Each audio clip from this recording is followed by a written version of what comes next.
Dr. Pepper Museum and Free Enterprise Institute. I want to take this moment to welcome you all today. Welcome to the Dr. Pepper Museum. This is our second lecture on our series on the 1953 Waco Tornado.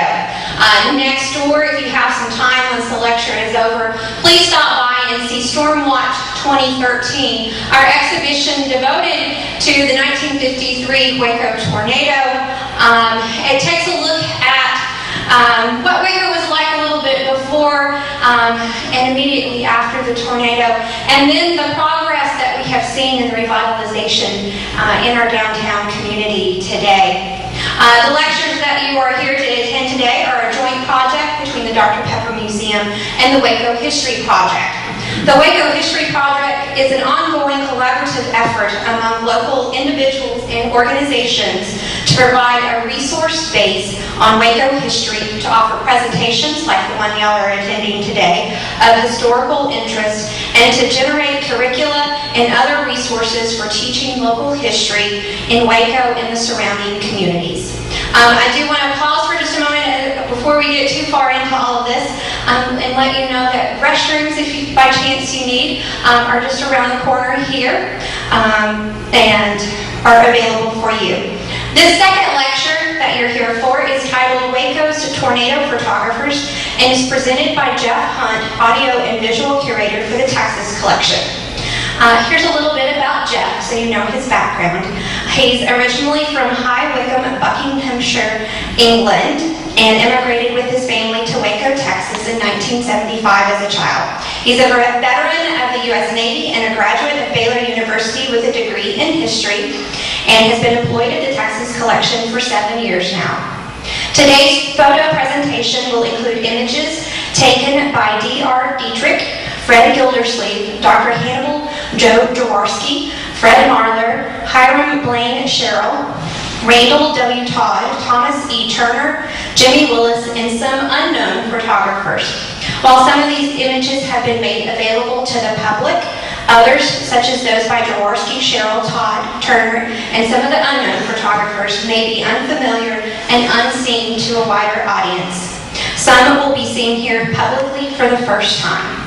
So thank you very much, Geoff. We'll let you get on with your presentation. Okay, I guess everybody can hear me okay. As you can see, I'm Geoff Hunt, audio and visual curator of the Texas collection at Baylor University.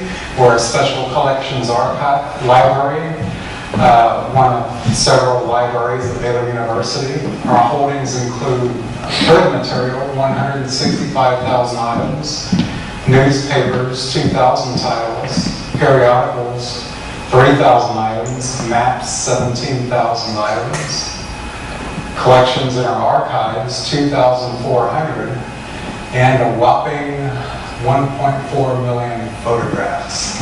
A lot. We won't show that many today, but we will show several.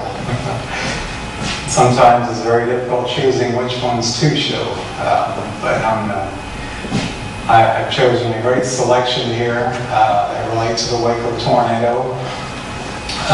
Many of them will show Waco before the storm hit through the work of Fred Gildersleeve. Some of the earliest images are from the 1890s that show buildings like the Pages building, the R.T. Dennis Furniture Factory, areas of the 400 block of Austin Avenue and Franklin that were hardest hit during the tornado. And then we will go up to current day, what stands there now. And also I will dabble a little bit into the recovery, the rebuilding in the mid-50s, and even the 1960s before urban renewal. So lots to put in during this time, but we'll get started. One thing I do want to mention is this presentation is dedicated to the memory of the 114 people who lost their lives and the hundreds injured in the tornado of May 11, 1953 in Waco, Texas. It's certainly not just about the architecture lost, although that was a huge hit to the city of Waco and the central business district, but it's for the people and their families.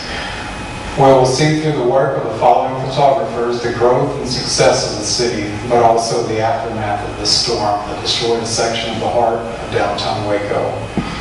As Joy had mentioned, R.T. Dietrich, Fred Gildersleeve, Dr. Hamill, Joe Jaworski, Fred Marler, Hiram Lane Sherrill, Randall W. Todd, Thomas E. Turner, and Jimmy Willis. All of the images used in this presentation are part of the Texas Collection's photographic holdings.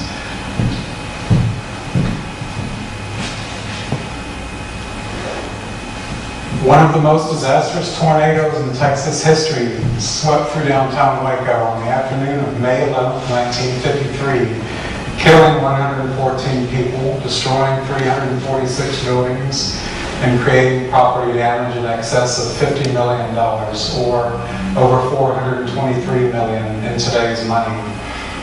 T.E. Caldwell of Thornton, Texas, who was the superintendent of their school district, sketched this picture from memory, and staff artist Dick Boone of the Waco Tribune-Herald prepared the drawing, which probably explains the severe and widespread damage. No picture exists of the actual tornado for obvious reasons, but this is how Mr. Caldwell remembered it. I've heard that it was 2 blocks wide, and this image here was actually on the cover of a book created through an insurance agency. And in the book, the magazine was entitled The Waco Tornado, the Monster from the Skies, and it has been referred to as the Monster from the Skies, and that's what this represents here.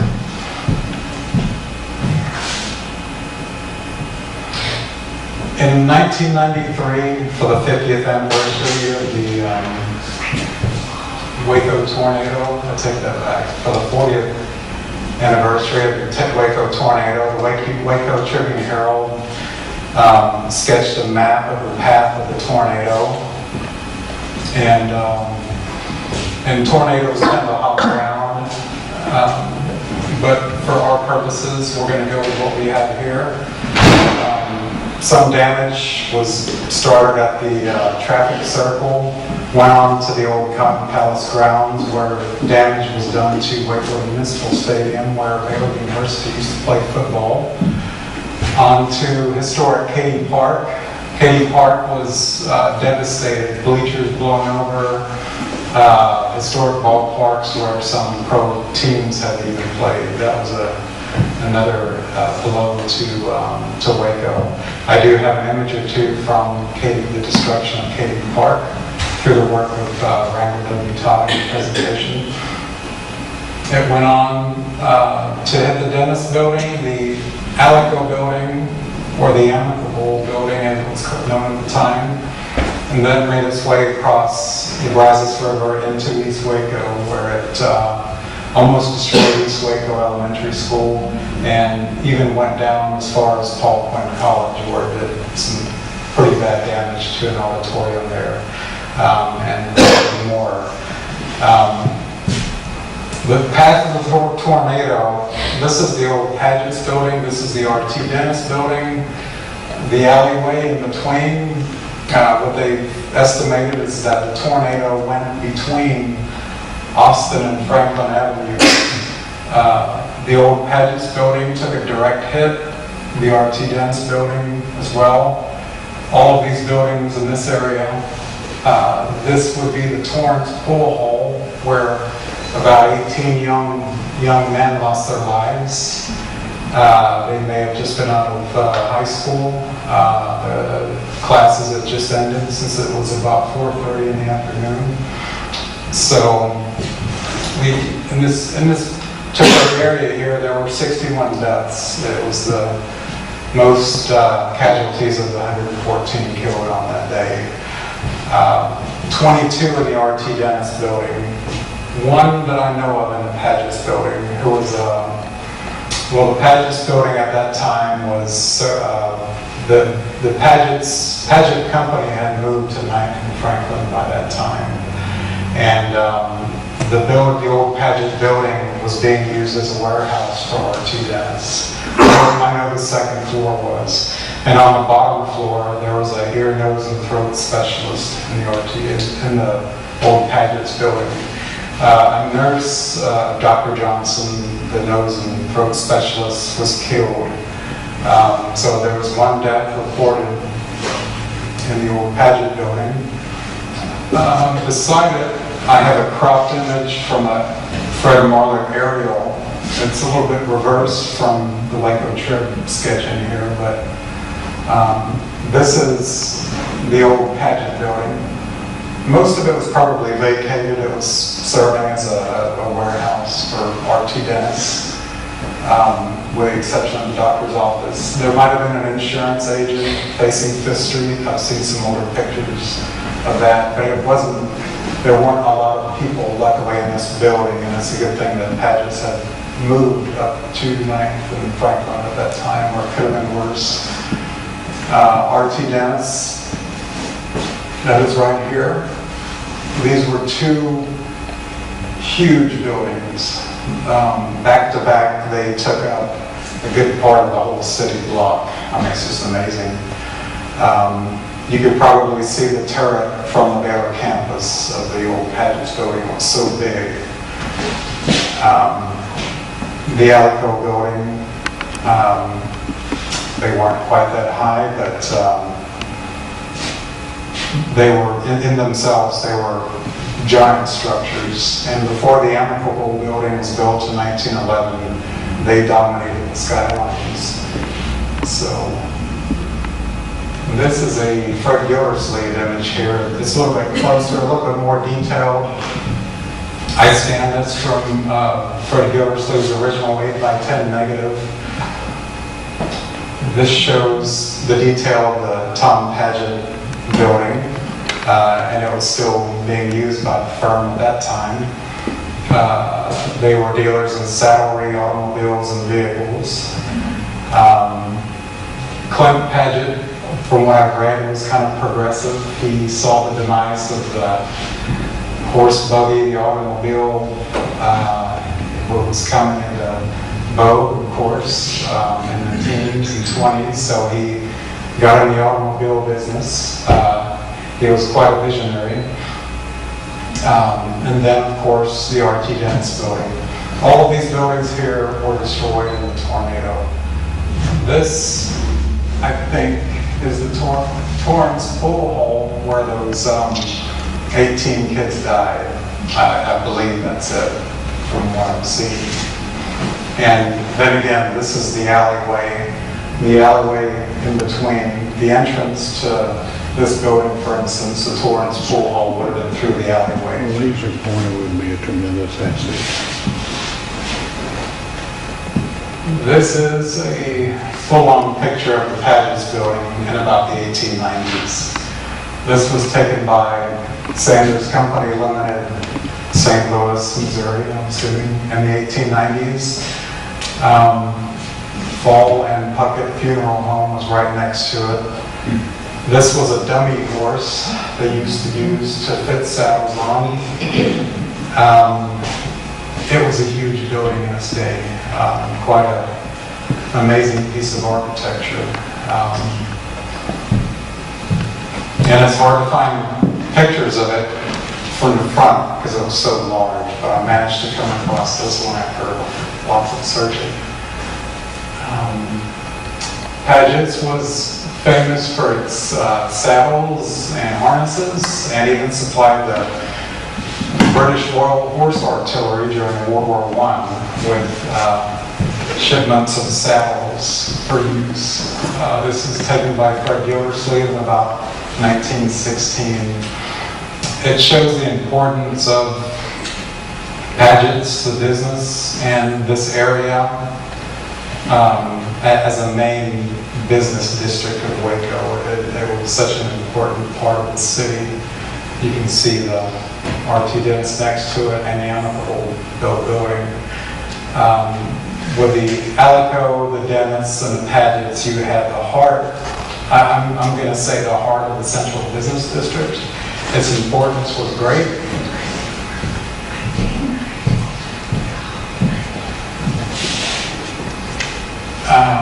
Now I'm going to talk a little bit about the RT Dentist building to help you get to know the buildings before I show them. aftermath of the tornado, just so you can remember how they looked before they were destroyed and the devastation took place.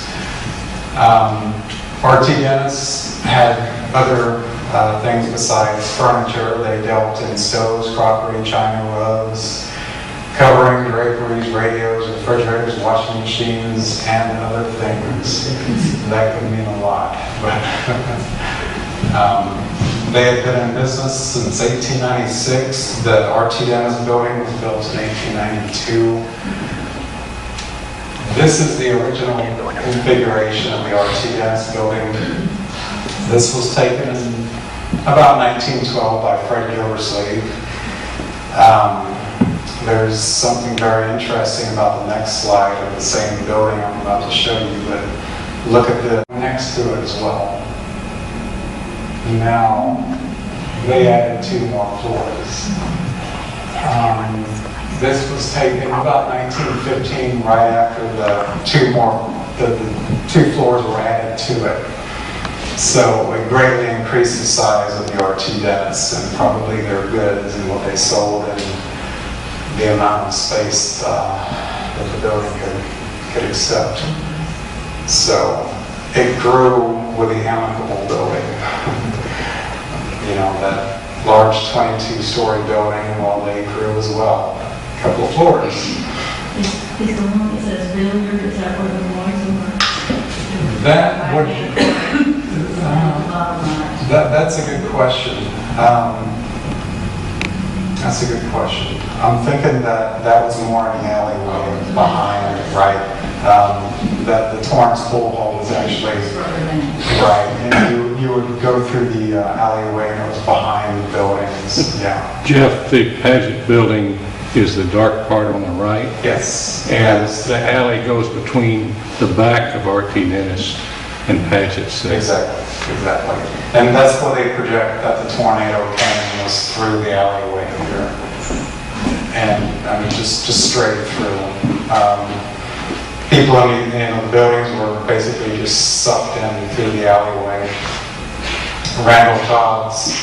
Randy Todd's father, Randall W. Todd, was working at Monix on 6th and Franklin, and Mr. Todd was sucked out the back door into the alleyway. So people were literally being vacuumed out of their workplaces. And that was, it's hard to imagine. This is the Coxes Cafe. This is also part of the RT Dennis building here. They leased, I'm guessing they leased some of the ground floors out to other businesses while they still occupied the upper floors. That's a guess on my part. But Chris Sermus was the owner of Coxes Cafe. When the tornado destroyed the RT Dennis building, it all caved in on the Coxes Cafe.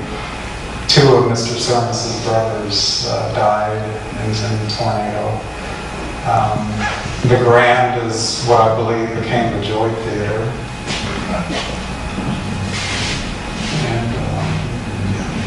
And this photograph was taken by the Army Air Force Photography Division. They did splendid work. It's a very good photograph. It documented Coxes Cafe.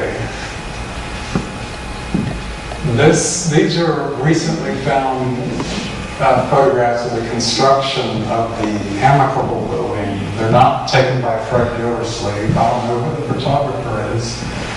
Fred Gildersleeve did a series of photographs of construction, but these haven't been seen before, so I thought I'd add these. The Amicable building withstood the tornado because of the steel structure. It swayed 10 inches. 22-story Amicable building with a steel frame and brick walls swayed as much as 10 inches during that windstorm, but survived with very little damage. Carl M. Barrett from the Institute for World History interview, he was an insurance agent at the time. So it was built to withstand, I would say, an 5 tornado or maybe beyond because of the steel structure. The RT Dennis was brick with wooden frame. It wasn't lined with steel structure. It was built in 1892. It had wood beams supporting the floors. The floors were wood, no concrete. There were also 2 more floors added. It came down. Well, structures such as this survived the F5 tornado. Also, an F5 tornado, who could have predicted that would come through Waco like it did. Hindsight, you just never know. This is the Prosperity Banquet of 1911. I had talked about this being the central business district of Waco and a very important part of Waco. The Young Men's Business League, forerunner to the Waco Chamber of Commerce, chose to hold their banquet here. There were about 5 tables that ran from Austin Avenue, on 5th Street from Austin Avenue to Franklin Avenue. And Fred Gildersleeve put flash powder on the balconies of several of these buildings to illuminate the photograph. And this made him internationally known for his nighttime photographic skills. It's a very important Gildersleeve photograph, but also I didn't realize the location of this photograph until closely inspecting it a few weeks ago. This is the old Paget's building, or it was Paget's at the time.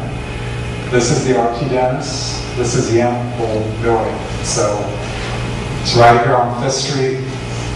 The alleyway we were just talking about, certainly during better times, to say the least. So that kind of leaves us with the impression of how things were and how things looked in Waco. Geoff? Yes, sir. What is that bottle that each one has in front of them? I'll say it's Dr. Pepper. It is thief bottles of Dr. Pepper. Yes. Strangely enough.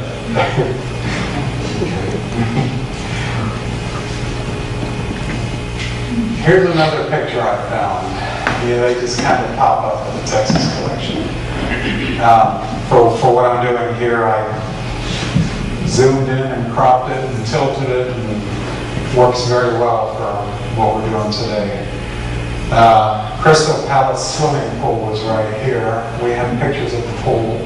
When you're in the pool, when you look up, you can see the huge Paget's building from inside the pool. The RT Dennis building is here at its new elevated height, with the monstrous Amicable building. But this is what it looked like. The 1920s, or about a decade after the previous Prosperity Banquet photograph. But I believe the pool was added in that 10-year period, but essentially, and also, of course, the RT Dennis was modified, so it's starting to look a little bit different. Okay, now like I said, I wanted to get everybody familiar with how it looked before I jump into these aftermath photographs. In about 1951, Fred Marler took a series of aerial photographs of Waco, which is what's at the top. I don't know what he was doing with those. I scanned them from 4x5 negatives. The sleeve said practice shots. So maybe he was honing his aerial photography skills, knew somebody with a plane. But I'll call it the Alico, RT Dennis, Paget's. This would be the professional building right here. So this is probably a couple of years before the tornado hit. So we're getting a last glimpse before the devastation took place. You can see the Waco Square. You can see some of the east side of the square that took a very bad hit. Bridge Street was virtually destroyed. You can see that as well. And now below the comparison, excellent photograph by Jimmy Willis. It was a fantastic photographer. I cropped this out to match the Jimmy Willis photograph here as best as I could. It looks like at this time there may have been a little bit of cleanup done. This is where the dance building stood. This is where the Pageants building, as you all should know by now, stood.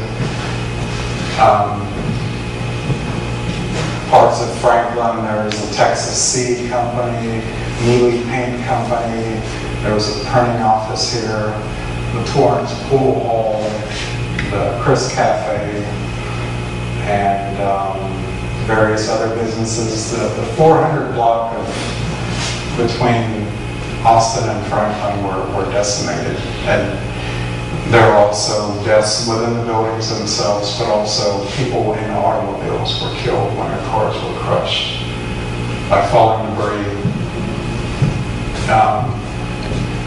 People parked along the road here were trying to stay dry. There was no tornado warning system. They just thought it was a bad storm, so they got in their car and tried to stay dry, or maybe they were waiting for their family members to get off work, but several died in their car.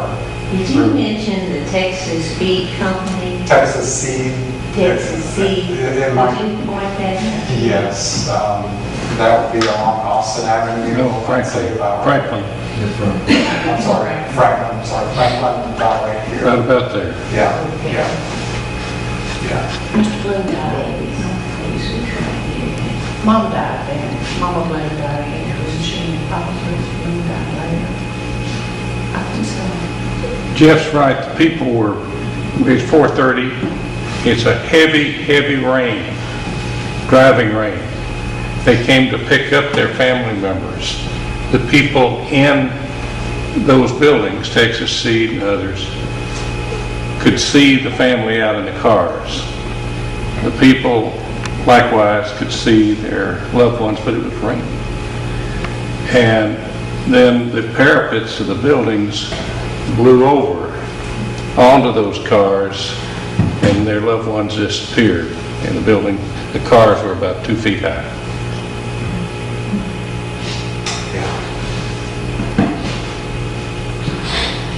This is 5th Street, as we've been, the first half of this slide showing 5th Street.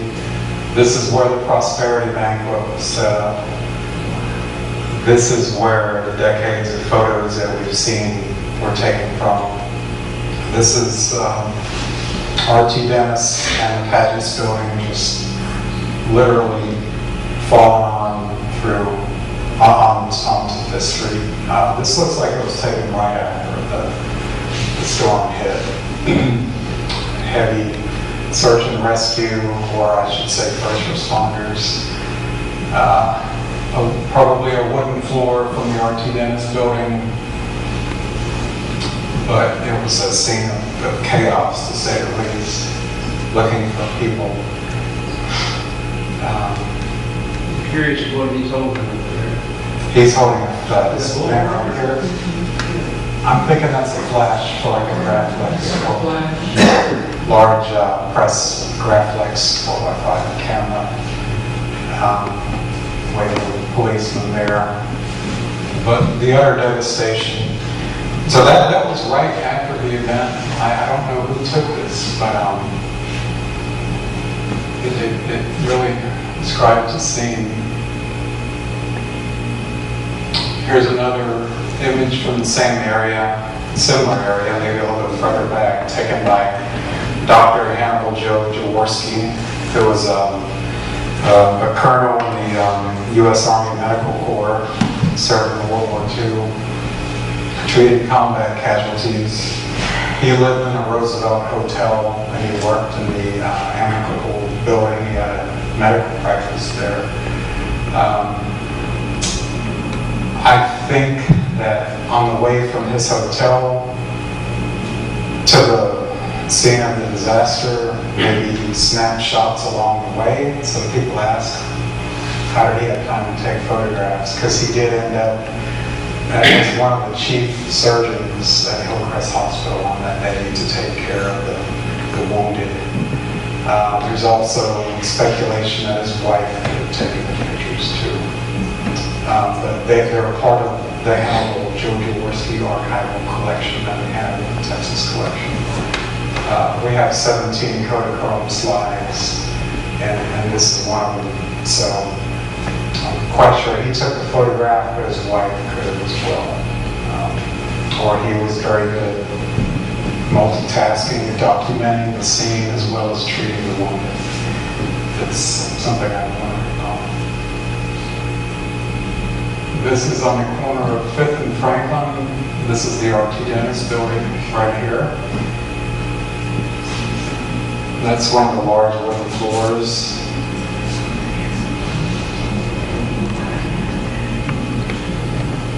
Blown out windows as we see. This building is still here. I forgot what it's called now. I think it might be for sale. Various businesses. Here's another picture taken by Jaworski. This is during the alley. This is in the alleyway. The alley that the tornado came through. These are paramedics rushing to the scene of either the Torrance pool hall or the Paget's and R.T. Dennis wreckage. So I'm thinking that Mr. Jaworski did take these right after the incident. Here's another one by Jaworski. This is the Coxes Cafe Cadillac Hotel. Neely Paint Company, Texas Seed Company. So the old pad, this is on Franklin, the old Paget's will be right here. So the Neely Paint Company in this area here. The Texas Seed Company, the Coxes Cafe, and the Cadillac Hotel. It looks like a scene of London after the Blitz with a population stepping over the road. Quite a sight. There was a sea of bricks, Franklin Avenue was, and that's a different view that we had never seen before until we scanned Dr. Jaworski's slides. So brings new light onto this event. In color, in Kodachrome. Thomas E. Turner was a writer for the Dallas Morning News, stationed in Waco. I received his collection about, it was actually last Friday. His son had heard that I was doing this, and he donated to us 72 images of his collection. We have the Thomas E. Turner papers, but the family had kept the Waco Tornado items, but he was good enough to give us the photographs and some of the newspaper articles that he had written for the Dallas Morning News. This is down 5th Street again. This is after a lot of the wreckage was cleared out. This is where the old Paget's building was, the R.T. Dennis building. There's some gaping holes where the cellars were, but cleanup efforts were underway. The sea of rubble that we saw was obviously cleared out. I don't know how long after the storm this was, but there was a lot of rubble and wreckage, to say the least. Hiram Blaine Sherrill is another one of our lesser known photographers, but did fantastic work in documenting the storm, as you'll see several of his photographs.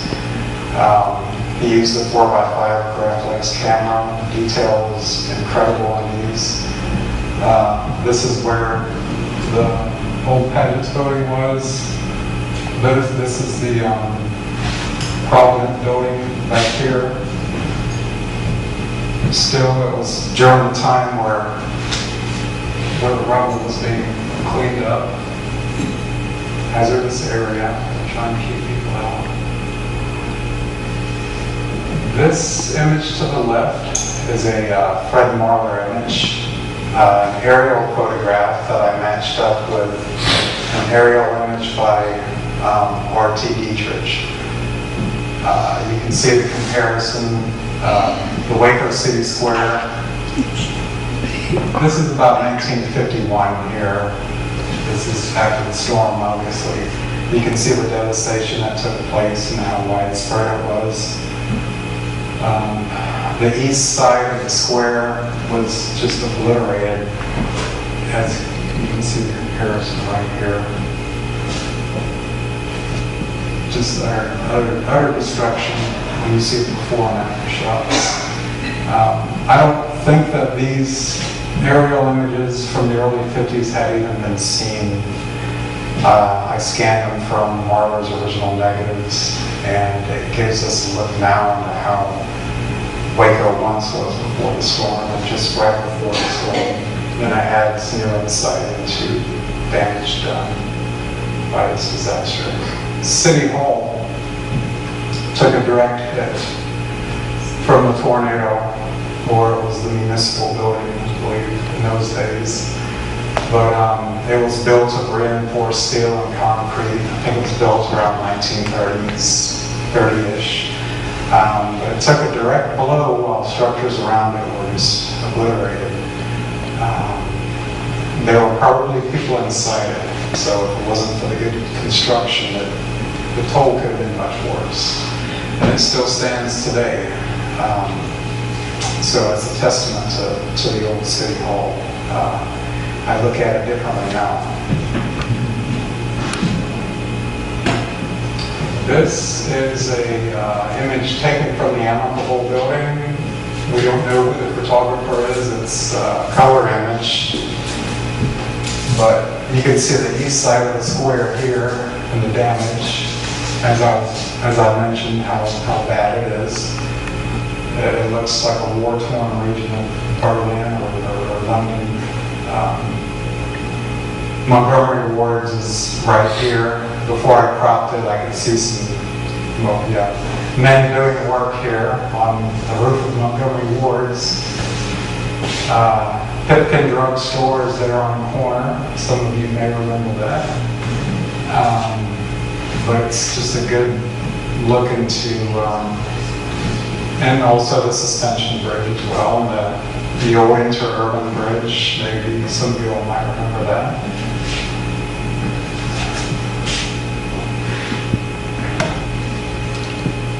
These were two images that I matched and joined together. I cropped this out of a larger image that Fred Gildersleeve took in 1950. It's the south side of the square. Lyons Brothers Grocery Market. Does anybody remember that? They must have been a pretty popular food chain, because I've seen that business in several of my images throughout the decades. This is the same side of the square, but taken down from the other end in a series of tornado aftermath photographs that Fred Gildersleeve did. And you can see I guess it's railage from signage on top of Lyon Brothers here, but you can see the damage done there. And this is just a shell, so it shows you how hard that was hit. The south side of the square, going on the Waco direction scale, which is a little bit different than this would be facing Interstate 35, the square would on that side. So just to give you an idea, it's just a big parking lot right now. But now you can see what it once was. Montgomery Wards, we were just talking about them. This is a store employee. We did see men patching up the roof. It looks like he might be drying out some clothes from the storm damage. This photograph was taken by Thomas E. Turner. This is the kind of image that we don't normally see. But it's very, very different. from our normal tornado footage. Somebody had to clean out the stores and repair the merchandise and resell it. I'm sure most of these businesses lost thousands and thousands of dollars, but some were able to maybe salvage some of their stock, like what's going on here. So you can only speculate. This is Bridge Street, taken by Thomas Turner. Does anybody remember Bridge Street? A little bit? Bridge Street. This is about where the Hilton Hotel is now, if you were looking in this direction. So Bridge Street is pretty much obscured by the Hilton Hotel, but the damage here was just immense.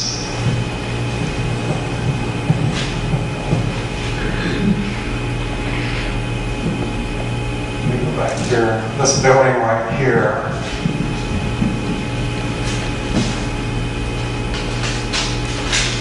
is the back of, this is the back of it here.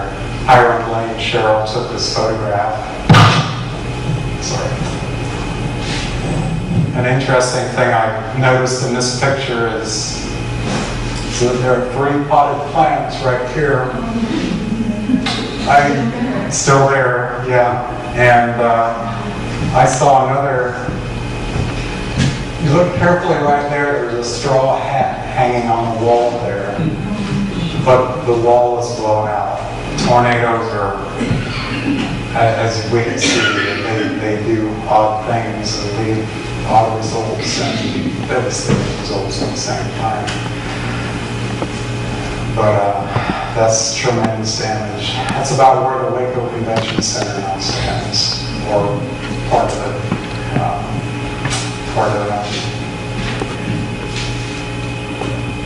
This is Bridge Street again, as you can tell by the back side of the City Hall. This might be after a little bit of cleanup was done, but it got hit really hard. And I'm quite sure that the City Hall took a direct hit and survived. I'm sure it lost a lot of windows. I tried to zoom in on some of my images to see window damage, but I don't see how it could have avoided losing some or if not all of its windows. Strong building. This is let's see here, the west side of the square by Fred Gildersleeve. This is the old bank here that one of the first banks in Waco. I think it was the Citizens National Bank. Served many different uses throughout the years, but it was the historic west side of the square, very well known, and a lot of it destroyed too. And structures like this really gave Waco character, because you don't see them now. It's a great architectural loss. Hiram Lane Cheryl again here. The East Waco Elementary on, I think, 300 block of Turner Street. On the east side of the Brazos River. He went there and took pictures of, obviously, the exterior of the building. And then he got quite motivated, went up inside this dangerous, rickety, tornado-ridden building and took more pictures. And I'm glad he did. And I'm glad he made it safely. The results, we see a picture here with the roof blown off. I zoomed in on one of the chalkboards, and on that day, they were learning Texas history, Texas Art Texas, some early Texas history and such. So, Tommy Turner said, I read in a quote, that if school wouldn't have let out 30 minutes earlier than it did, the students would have been there when the tornado hit. So this could have been, it could always be worse, and we've seen it certainly could have been much worse. So thank goodness there. And Hiram Blaine Sherrill was not a professional photographer, but he did an excellent job of documenting the aftermath of the tornado. This is another image by Randall W. Todd. I don't know where it is, but we were talking about crushed automobiles, and this is an example of that. These cars were built like tanks back in those days. I don't think anything could withstand that sort of rubble dumped on it, but I don't know about the occupants of this car, I can only imagine.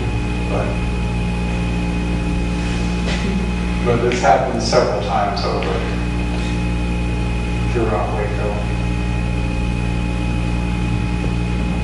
Mr. Todd took these images, these two automobiles. They were in a parking lot away from the main area of damage. They had been moved.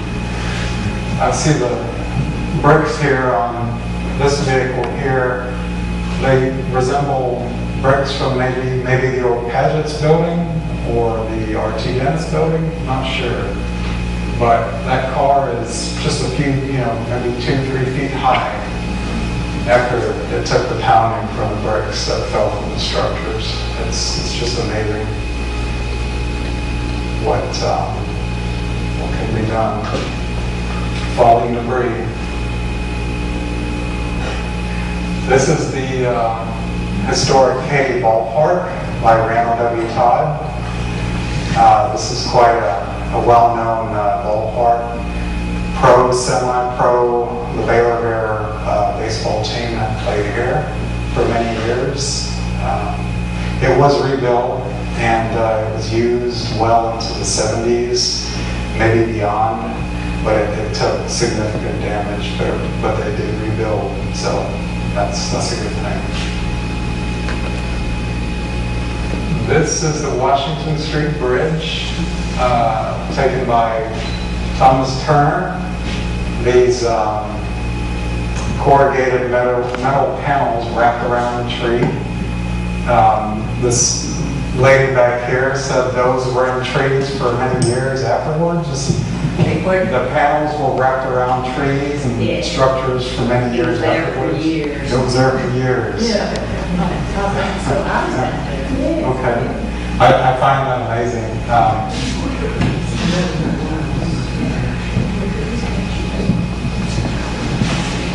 And this tells a story. I mean, it's just, they adorn it, they're decorating a tree there, and there's not a leaf or anything left on it.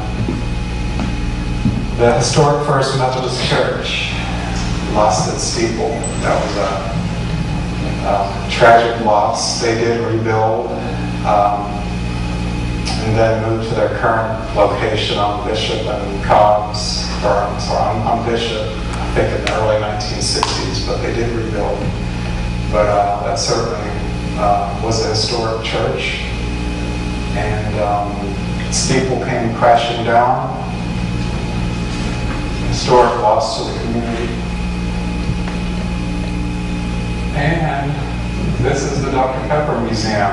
This is a very good image by Fred Marler, taken from Joy had actually commented that she hadn't seen this photograph before. Mr. Lanning, have you seen this image? Not until you uncovered it. Okay.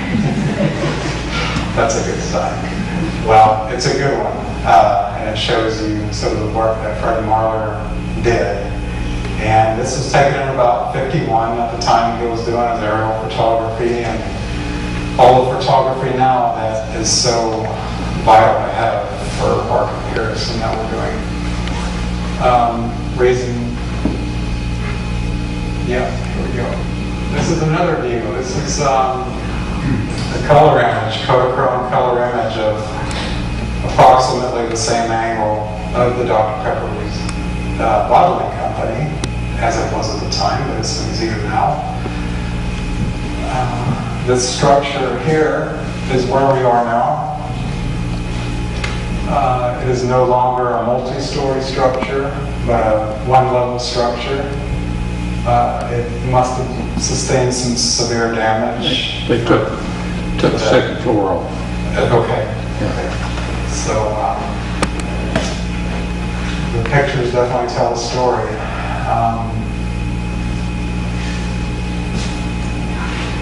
Took it over and replaced the detail windows in the cupola. The scar had to remain because the Texas history, state history people said that was a part of its life and it had to stay there. So it's right behind the screen on the other, across the courtyard. And I'm glad that decision was made.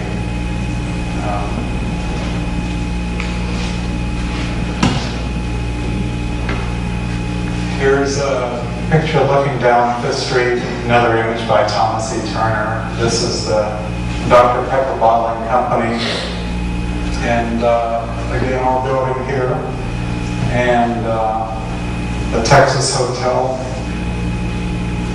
So it's a different angle, a little bit further back. All of these images by Thomas E. Turner have not been seen before. I don't know if he even used them in the Dallas Morning News. I think he just took them for his own use. So images like this are being seen for the first time. When his son dropped him off last Friday, I sat down and I scanned 72 negatives on the spot. Because I just wanted to add them to this presentation. Due to their importance.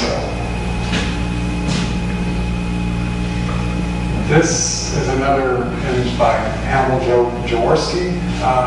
Dr. Pepper Bottling Company is right here. This tells us a little bit more about why the second floor was not what was removed. You can see it clear, I think. You can see the arches, that's where we are right now. Those arches there, I see. that's where we are. Right there. So we're literally right here. Yeah, that's right. And you can see down Fifth Street. From this angle here, you would, before you would have seen the old Pagets and the RT Dennis. Looking from this vantage point, that would have been visible. So, changing the landscape of Waco forever, the skyline.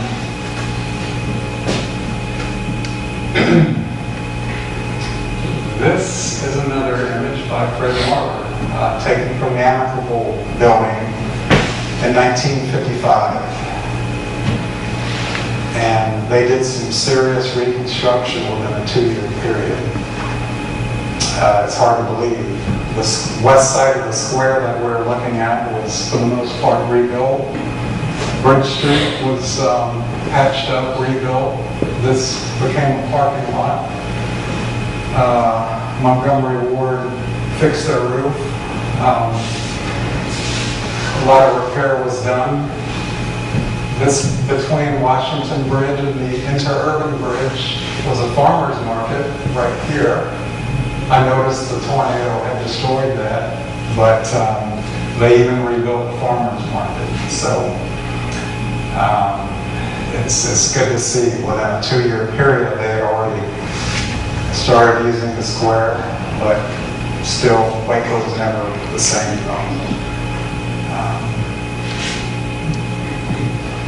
An interesting note, just as an aside, is the Waco Suspension Bridge was being used for vehicular traffic, and the Interurban Bridge was being used for vehicular traffic as well. Did anybody have any questions? The Hilton Hotel is right between the City Hall and the Suspension Bridge now, just to give you a perspective of it. About where the Gem Theater, in that area. Yeah. That's right. Hey, Jeff. For the record, we'll change it. All right. Let's move on. This is, I'm guessing about 1958. It's downtown Waco Unlimited's Cotton Mall, so it still shows that there was business activity on Austin Avenue. It basically wasn't destroyed. There was still some business functions going on. Still looks like a vibrant city. On the Sanger building here, there's some patchwork done here, so, but it was still carrying on. It didn't destroy the central business district just yet. Was that building destroyed, or was that building damaged a lot? This was damaged by the tornado. Yeah. Yes, yeah. You see that 5 years prior. See Montgomery Ward's sign on the corner there? That's what it evolved into, and the old Sanger Brothers was no longer there. But the other interesting thing, you see very prominently the Roosevelt Hotel, and only the Roosevelt survived in the block between 4th and 5th Street, between Austin and Franklin. Everything else, Dennis, Paget's, all the businesses went away. That's right. It survived, and the Hamilton Building survived. That's right. I drove through there on the way to this presentation today, and the only thing on that side is the That's it. Roosevelt. There's no alleyway, there's nothing. Yeah, quite something. This is an image taken by Wendy Drum. What I gauged in 1968, it was in preparation for the work that was going to be done through the Urban Renewal Agency of the City of Waco. Here's the area that we've been discussing through most of this presentation. Here we have the square rebuilt in 1968. Not fully rebuilt. Parking lots, as I stated earlier. The bridges were still being used by vehicles. The Citizens Bank, Citizens Motor Bank occupied the site where the... To your right, right? Sorry. Right there. That's it. On Franklin Avenue. Yeah. RT Dennis was a parking lot, like it is now. So even in 1968, there was still a city square there. And this view from the image I showed you about 10 years prior, we believe, looks similar in many regards. That image focused more on the square, but Bridge Street, there's the gym theater again. So even up until 68, we still had a square. The tornado didn't destroy the main city square, the entire square, although it certainly did parts of it. Yes, ma'am. What about east of the river? East of the river, east of Waco Elementary that I showed you was east of, what was on the eastern side. I really wish that I had photographs of Paul Point College, the damage done there. We don't have them. There was a block east of the river that ends with destroys. Okay. That was in one of them. Okay. And it was the Empire City Building and Conway, auto seat covers, and then Kanye West. Okay. So there was. I wish we had more photographs to document the eastern side. I really do. Maybe with the publicity we're getting through this, maybe we'll get some Paul Quinn College, because I understand there was an auditorium that was badly destroyed at the time. So, yeah. You said a block further. Yes, oh yeah, for sure. Yes, ma'am. Where the square is, and that building sits, was that where the original Waco Square was? Yes. And then that older building was destroyed or burned? It burned in the late 1920s, and even prior to that, That's the third city hall that we're looking at. yeah. I've seen some pictures from around the time of the Civil Yeah. War, and there was another square in the older style. I can't think So of it was never where the courthouse was? Waco's a little bit different. It has a square around City Hall, whereas most towns have the square around the courthouse, of course. Waco's different in that regard. Now,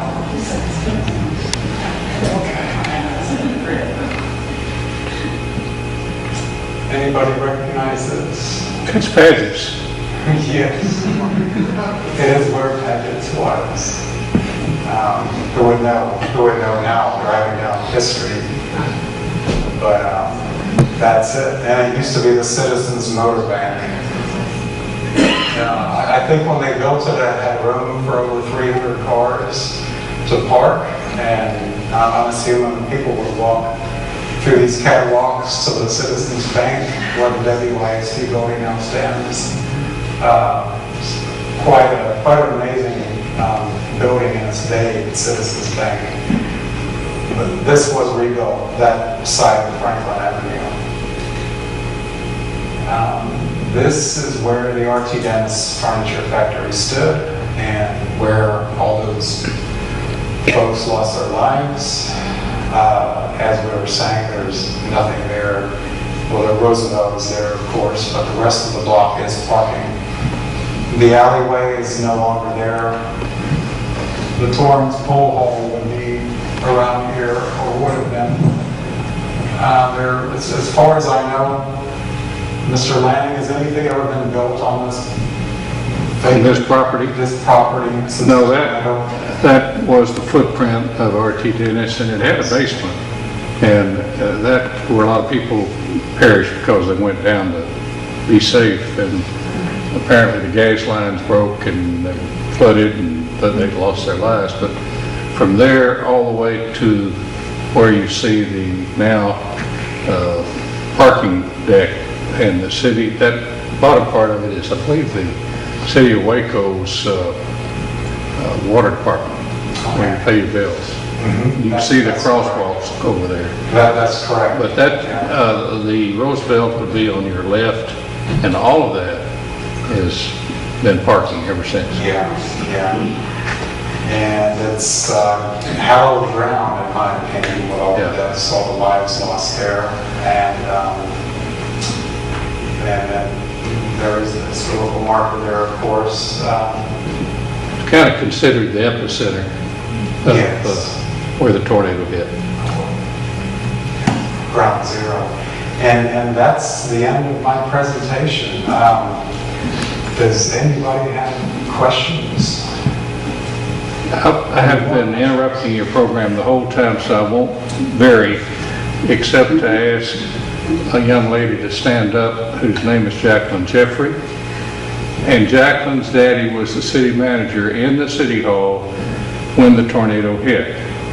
He had only been here about 3 months, and he was welcomed to Waco by the window blowing in and his city budget blown out the window. Oh my gosh. He inherited managing and helping Waco through this traumatic time. There's a little thing. So many people who come to Waco think that the city hall is so ugly, because it's just not like the courthouse. But my mother thinks it's the most beautiful building in the world because it kept him alive. Yeah. And what we saw with the direct hit that it took and what was around it, I have a new